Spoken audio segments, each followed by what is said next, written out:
remember when I took over at the TARS initially, they were getting hate mail, from members, and I'd ring a couple of them just to say, yeah, I'm a new coach, this is what. So I don't expect you to come and buy a new membership, or I'm not trying to sell anything, I just want to tell you what you're going to see next year. This is it, you've got my number, if I don't deliver, ring me back and give me a gobful.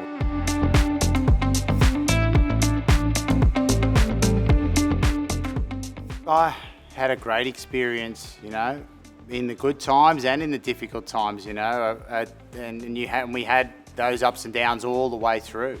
From the times, the relationships you have with people, even built just around the World Cup of 15, the amount of Aussies that were there in the UK, and their experience of that event and how much they enjoyed it.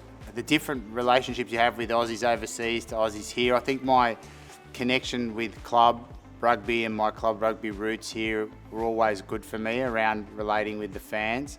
And you're always going to have some people who aren't happy with performances, and they think you're no good, or well, that happens. It's the nature of who it is. There's people who will always not have that taste for you regardless, but then there's lots and lots of people who do, even when I've been doing some stuff with Argentina in the rugby championships over 20 and 21, the amount of people who've come up to me, at games and thank me, and which I find so rewarding. It's really nice, what I mean, that people will take the time to do that. They don't have to. And that's been my rugby experience from when I started playing rugby, after school. It's always been that way. There's been your ups and downs and times where it's been hard, but I'm the type of person that once you cross the line to go on the field, it's war, and then when you go off the field, you're just back to who you are, as the type of person you are. And I suppose a lot of people don't get to see that, and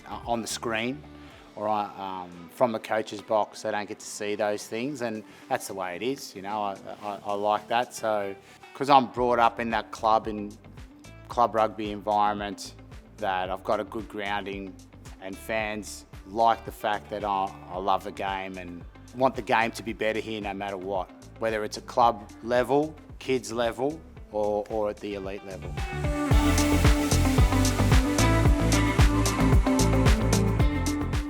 I'm very much a truth type of person, so I'm never going to polish the truth, or the situation to sort of make it the truth to keep a relationship going. I'm always going to be honest, and that will rub up a lot of people. That will rub some people up the wrong way, and that will rub some people up the right way. As long as you always try and show respect, even if the truth is not what some of those people might want to hear.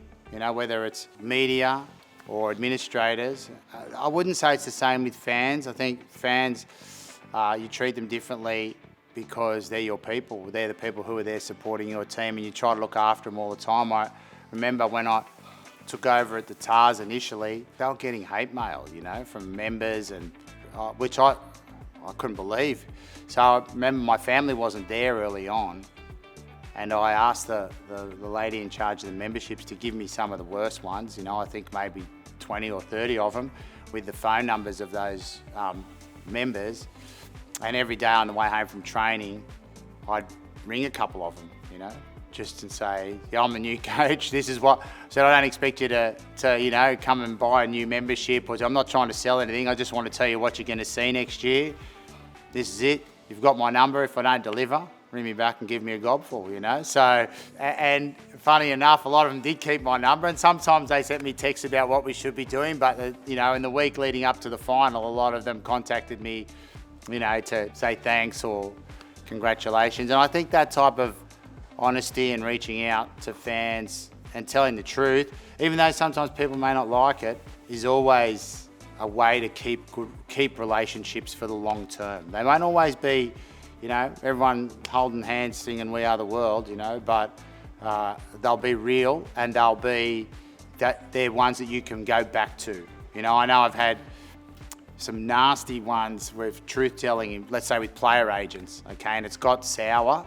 But then I've always been able to go back and build that relationship and have that relationship because it's based on the truth. It's not based on trying to manipulate someone, lie. Probably the only people who can't often get over it are media. They don't like it if you you know, tell them that way. But that's just the way it is, you know. Don't think you should. Perhaps it's naive, but I don't think you should change who you are or your personality just to appease someone.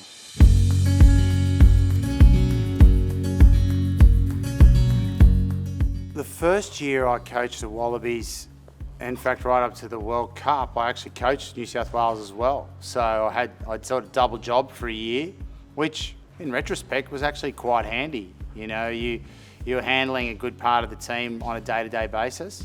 So a lot of the players had that or a solid connection. You're probably going to play a similar type of game style or something like that, so they were already there. Yes, I did take many of the staff. It was a mix. I wanted a mix. I wanted a mix of some people who would know how I operate, and a mix of some fresh ideas and some new people to come in.